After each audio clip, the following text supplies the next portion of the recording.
যে আগের সরকারটা কেন গেল, আগের সরকারটা কেন থাকতে পারল না। দুর্নীতির কারণে, অপকর্মের কারণে, এই সমস্ত কারণে যে তারা গেল। তো সেই কাজগুলো আমিও করব, এত দ্রুত করব, দায়িত্ব পাওয়ার সঙ্গে সঙ্গে করা শুরু করব, এই চিন্তাটা আমার মধ্যে কাজ করেছিল। কিন্তু ওই তো বললাম যে মানুষ সব জানতা না, মানুষ ভুল করে। এখন আমার কাছে মনে হচ্ছে যে তখন হয়তো আমিও আসলে ভুল বুঝেছিলাম। এই কারণে বুঝেছিলাম যে নতুন নতুন খবর চোখে আসছে। আমরা দেখেছি, মাত্র একদিন আগে দেখলাম যে দুজন উপদেষ্টার এপিএস মানে একান্ত ব্যক্তিগত সহকারী যারা আছেন, দুজনকে সরিয়ে দেওয়া হয়েছে। কেন সরিয়ে দেওয়া হয়েছে কোনো ব্যাখ্যা নেই, কিন্তু এটা সবাই জানে যে কেন সরিয়ে দেওয়া হয়েছে। একজনকে সরিয়ে দেওয়া হয়েছে, উনি হলেন স্থানীয় সরকার মন্ত্রণালয় ও যুব ক্রীড়া মন্ত্রণালয়ের উপদেষ্টা যিনি ছিলেন আসিফ মাহমুদ সজীব ভুঁইয়া। ওনার মানে সহকারী একান্ত সচিব মানে এপিএস মিস্টার মোয়াজ্জেম হোসেন, ওনাকে দায়িত্ব থেকে সরিয়ে দেওয়া হয়েছে। এবং আরও একজন হলো স্বাস্থ্য উপদেষ্টা নূরজাহান বেগমের ব্যক্তিগত কর্মকর্তা মোহাম্মদ তুহিন ফারাবি। এই দুজনকে সরিয়ে দেওয়া হয়েছে। এই দুজন কারা, এটা নিয়েও কিন্তু আপনারা প্রশ্ন করতে পারেন। এরা আসলে সরকারি কোনো কর্মকর্তা নয়, মানে কোনো ক্যাডার সার্ভিস থেকে আসেননি। এনারা এই উপদেষ্টাদের ব্যক্তিগত পরিচয়ের উপর ভিত্তি করে এসেছেন। অনেকে এটাও বলতেন যে আসিফ মাহমুদ সজীব ভুঁইয়ার যিনি একান্ত সচিব, সহকারী একান্ত সচিব ছিলেন, উনি নাকি তার ব্যক্তিগত জীবনে বন্ধুও ছিলেন। যাই হোক, এরকম লোক, তাকেও সরিয়ে দিতে হলো কেন, কেন সরে গেলেন? মাঝখানে একটা ফটো কার্ড দেখলাম একটা মিডিয়ার, সেখানে বলা হয়েছে যে এরই মধ্যে নাকি এই মোয়াজ্জেম হোসেন সাহেব মানে এই ব্যক্তিটা 3 শতাধিক কোটি টাকার মালিকও হয়ে গেছেন। তাহলে আর দোষ কি ভাই? আগেরটা প্রধানমন্ত্রীর বাসার পিয়ন যদি 400 কোটি টাকার মালিক হয় 15 বছরে, ইনি তো আরও চ্যাম্পিয়ন মনে হচ্ছে যে 9 মাসে 300 কোটি টাকা বানিয়ে ফেলেছে। এরকম প্রতিযোগিতা কিন্তু হয়েছে, এটাকে আপনি একদম উড়িয়ে দিতে পারবেন না। ফারাবি সাহেবের তথ্য ধীরে ধীরে আসছে এবং এটা অনেকেই জানে, অনেক কিছু আমি এগুলো নিয়ে আর ডিটেল বলতে চাই না, কারণ এগুলো নতুন কিছু না। আমি একটা ঘটনা বলি, আমাকে ওই দিন আমার এক মানে বন্ধু বললেন আর কি, 2 দিন আগেই বললেন, একটা পুরোনো ঘটনায় বললেন যে ওনার একবার উনি একটা বড় প্রতিষ্ঠানের শীর্ষ কর্মকর্তা, ওনার কোনো একটা প্রয়োজনে একজন উপদেষ্টার সঙ্গে উনি দেখা করতে চেয়েছিলেন। তো ভাবলেন দেখা করার আগে ওনার এপিএসকে বরং একটা ফোন দিই, কারণ এই সমস্ত এপিএসটা প্রায় সবাই কিন্তু স্টুডেন্ট কোটায় এসেছে, কারণ স্টুডেন্টরাই ওদেরকে বসিয়েছে বিভিন্ন জায়গায়। এই বৈষম্য বিরোধী সমন্বয়ক এরাই বসিয়েছে, তাদেরই লোকজন। এবং সেই এপিএসকে যখন ফোন করলেন যে আমি একটু ওনার সঙ্গে একটা বিষয় নিয়ে কথা বলতে চাই, একটা অ্যাপয়েন্টমেন্ট হবেন, কি আপনি এক কাজ করেন, আসেন কথা বলি। কী বিষয় নিয়ে কথা বলবেন? সন্ধ্যার পরে আমি গুলশানে একটা জায়গায় বসি, সেখানে আসেন। প্রশ্ন হচ্ছে কিন্তু এপিএস সাহেবকে সন্ধ্যার পরে গুলশানে একটা জায়গায় বসতে হয় কেন? গুলশানেই বা কেন? এটা কি রেট হাই করার জন্য, কাজটা জেনে নিয়ে কাজটা তদবির করার জন্য? হ্যাঁ, এটাই উত্তর। এবং এদের রেট ছিল খুব হাই।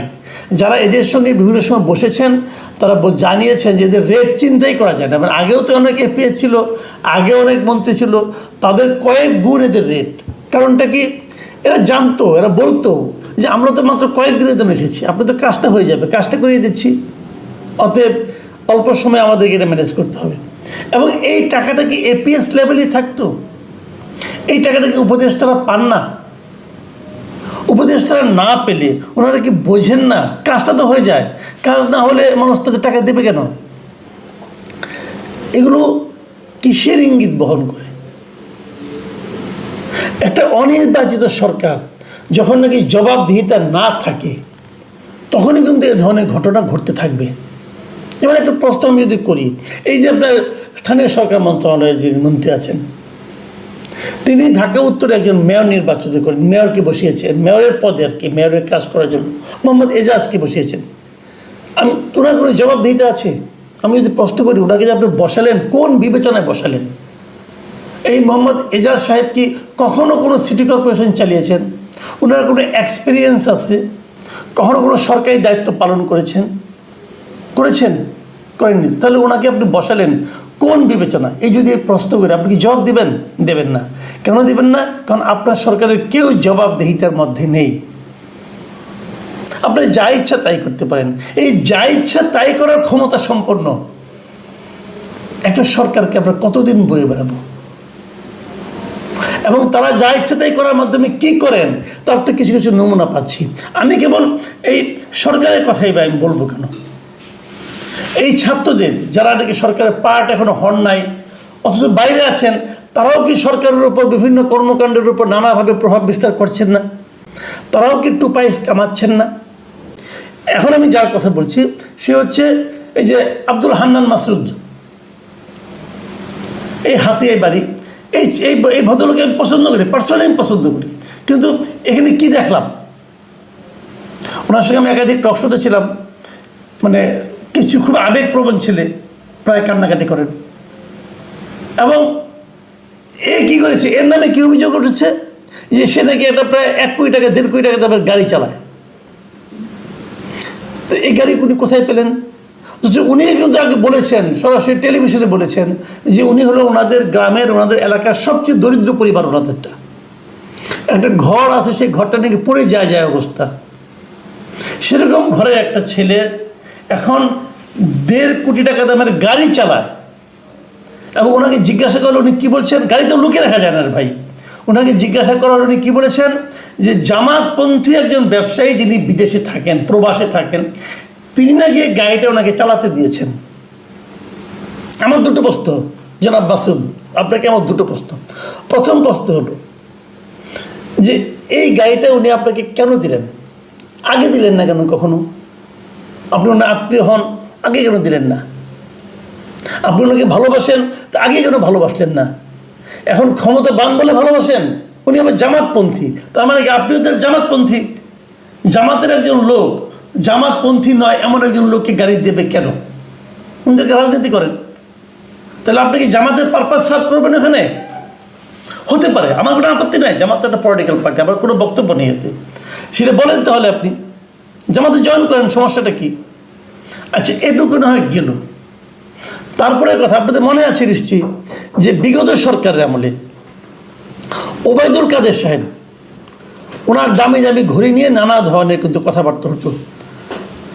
10 লাখ 20 লাখ 30 লাখ টাকা দামে ঘড়ি উনি পড়তেন। উনি কী বলতেন, ওনাকে নিয়ে কেউ গিফট করেছে। কেন গিফট করে ভাই? গিফট এ কারণে, পৃথিবীর কোনো ব্যবসায়ী বিনা কারণে কিছু কাউকে দেয় না। তাদের সব উপহারই হলো এক ধরনের ইনভেস্টমেন্ট। তারা জানে এই লোকটা সামনে ক্ষমতায় যাবে, অথবা ক্ষমতাবান হবে, অথবা ক্ষমতাবান আছে, তার কাছ থেকে আমার বিনিময়ে কিছু পেতে হবে, এই জন্য তারা দেয়। তো এখানে কি তাই হয়েছে? আপনি তাকে কী দিবেন বিনিময়ে, অথবা কী দেওয়ার গ্যারান্টি দিয়েছেন, অথবা কী দিয়েছেন ইতিমধ্যে? আপনাদের তো পাওয়ারফুল, আপনি একদম তদবির করলে, ফোন করলে তো কাজ হয়ে যায়। নিশ্চয়ই ওনার জন্য কোনো ব্যবসায়িক সুবিধা আপনি করে দিয়েছেন, সেক্ষেত্রে একটু ঘুষ। আসলে কি হচ্ছেটা কি? এদের কি চক্ষু লজ্জাও নাই? আচ্ছা ধরেন একটা কথা বলি, একটা কথা বলে শেষ করি। এই যে 1.5 কোটি টাকা গাড়ি, এই গাড়ি দিয়ে ঢাকা থেকে হাতিয়া যেতে কত হাজার টাকা দামে, কত হাজার টাকা তেল খরচ হবে?